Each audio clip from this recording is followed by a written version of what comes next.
তারাবির দোয়া মোনাজাত, তারাবির দোয়া ওই যে 4 রাকাত পর পর কি পড়ে, সুবহানাজিল মুলকি ওয়াল মালাকুতি, আমি এর দূরই পারি শুধু। এরপরে কি আছে, আচ্ছা কি কি জানি আছে। তো এগুলো আসলে কোনো কোরআন হাদিসে নাই, যেহেতু কোরআন হাদিসে নাই সেজন্য আমি পাই নাই, কোরআন হাদিস থাকলে তো পাইতাম। বুঝে আসছে কথা? আমরা একসময় দেখছি যে ইয়াং পোলাপান তারাবি পড়তে যায় না, কিরে বাবা তারাবি পড়তে যাস না কেন, বলে হুজুর এখনো তারাবির দোয়া মুখস্থ হয় নাই। বুঝতে পারছেন? তো তারাবির নামাজের জন্য 4 রাকাত পর পর দোয়া পড়া, এটা তারাবির সাথে এর কোনো সম্পর্ক নাই, দোয়া পড়ার কোনো প্রয়োজন নাই। 4 রাকাত পর একটু অবসর দেয় ইমাম সাহেব, এটা রেস্ট।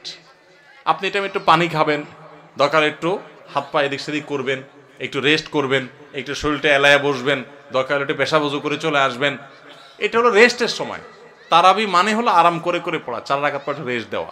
ওই মধ্যপ্রাচ্যের লোকরা, মিডিল ইস্টের লোকেরা আছে, আমাদের দেশেও কোনো কোনো মসজিদে দেখা যায় 4 রাকাত পর পর একটু খেজুর, একটু পানি, একটু চা, একটু খায় মানুষ। তো এটা তো রেস্টের সময়, আপনি রেস্ট না করে কি করতেছেন? ইমাম সাহেব এতক্ষণ পড়ছে, হাবের সাহেব দুমায়া টানছে, আপনি তো এতক্ষণ শুনছেন বসে, কোনো ডিউটি ছিল না। এখন 4 রাকাত পর বরং আপনি আরো ডিউটি শুরু করে দিচ্ছেন, সুবহানাজিল মুলকি ওয়াল মালাকুতি। তাহলে রেস্ট হলো না, রেস্টের উল্টাটা হলো? এগুলার কোনো প্রয়োজন নাই, এগুলো কোরআন হাদিসে নাই। কোরআন হাদিসে যেটুকু আছে সেটুকু আপনি তারাবির নামাজে তেলাওয়াত সুন্দর করে মনোযোগ দিয়ে শুনবেন, নামাজ সুন্দর করে পড়বেন, বাস শেষ। এর বাইরে আলাদা কোনো নিয়ত বা দোয়ার প্রয়োজন নাই। তারাবির নামাজের নিয়ত কিভাবে করব? তারাবির নামাজের নিয়ত কিভাবে করবেন? কারণ মুখস্থ আছে তারাবির নিয়ত? নামাইতুয়ান বলেন, কার মুখস্থ আছে? একজন বলেন অন্তত। তারাবির নিয়ত কে বলতে পারবে? বলেন বলেন ভাই।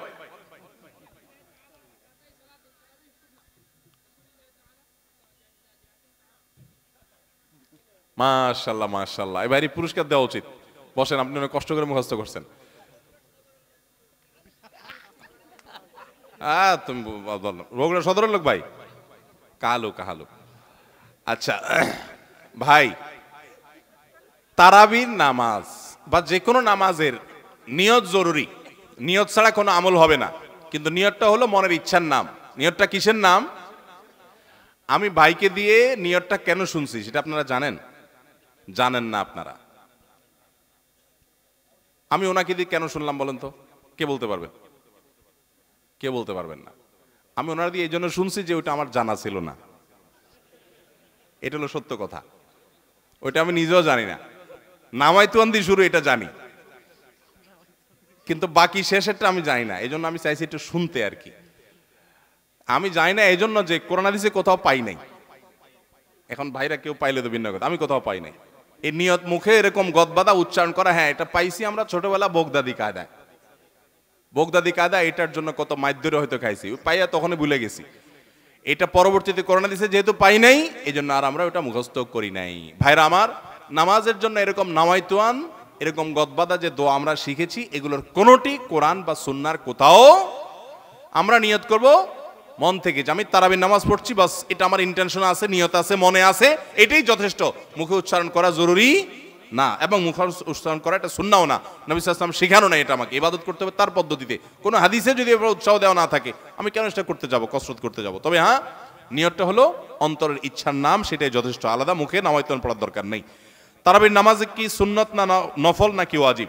তারাবির নামাজ সুন্নাত, নবী করিম সাল্লাল্লাহু আলাইহি ওয়াসাল্লামের সুন্নাত, সাহাবায়ে কেরামের সুন্নাহ। অতএব সুন্নাতের নিয়ত করলে নামাজ হয়ে যাবে। নফল শব্দের অর্থ হলো ফরজ ওয়াজিবের বাইরে এক্সট্রা, অতিরিক্ত। নফল মানে অতিরিক্ত, সেই হিসাবে নফল নিয়ত করলে আদায় হয়ে যাবে। কিন্তু এটা সুন্নাহ নামাজ। তারাবির নামাজ কিসের নামাজ? সুন্নাহ নামাজ। সূরা তারাবি পড়া বেশি উত্তম নাকি খতম তারাবি পড়া উত্তম? অবশ্যই যদি আপনি কোরআনে কারিমের খতম পড়তে পারেন, সূরা তারাবির চাইতে সেটা উত্তম, এতে কোনো সন্দেহ নাই। সূরা তারাবিতে তো সামান্য ছোট ছোট আপনি কেরাত পড়বেন, আর খতম তারাবিতে বড় বড় কেরাত পড়বেন। তো কোরআন বেশি তেলাওয়াত করাটা তো অল্প তেলাওয়াত করার চাইতে বেশি উত্তম, সেটা তো বলাই বাহুল্য। এই জন্য অবশ্যই খতম তারাবি উত্তম। কিন্তু খতম তারাবি যদি তুফান মিল গতিতে হয়, 5G 6G গতিতে হয়, তাহলে সেই খতম তারাবি যদি হয়, যেই খতম তারাবিতে কি পড়েন, হাবেশ সাহেবের শুধু ইয়া আলামুন আর তা আলামুন ছাড়া কিছু না বুঝেন, তাহলে ওই রকম খতম তারাবি পড়ার চাইতে সূরা তারাবি পড়া উত্তম। কথা কি বুঝতে পারছেন?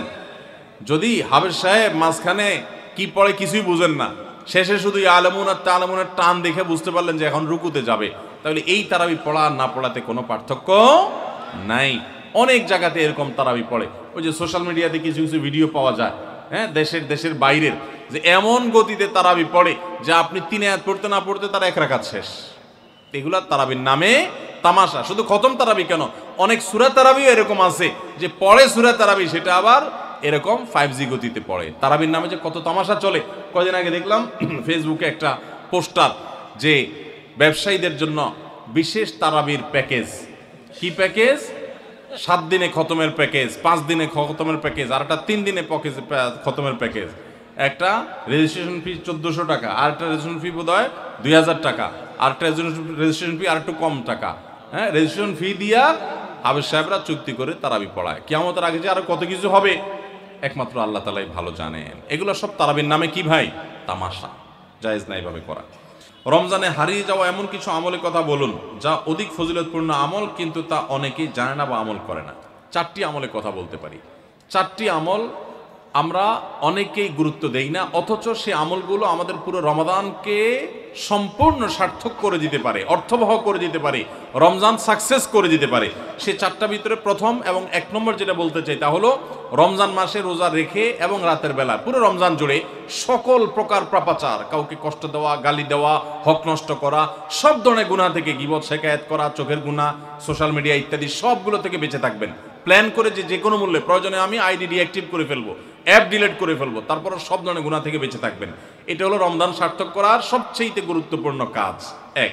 2 নম্বর হলো রমজানে আমরা অনেকে কোরআন পড়ি কিন্তু কোরআন শোনাশুনি করি না। হাফেজরা করে অবশ্য। নবী করিম সাল্লাল্লাহু আলাইহি সাল্লাম রমাদানে শোনাশুনি করতেন। এটা একটা হারিয়ে যাওয়া সুন্নাহ বলতে পারি। জিবরিলকে তিনি শোনাতেন, আবার জিবরিলের কাছ থেকে তিনি শুনতেন। এই জন্য আপনি কোরআন পড়বেন, আপনার স্ত্রী শুনবে, আবার স্ত্রী পড়বে, আপনি শুনবেন। স্ত্রী বলে কোনো কথা নয়, এরকম একে অন্যের সাথে কোরআন শোনাশুনি করবেন। এটা একটা হারিয়ে যাওয়া আমল।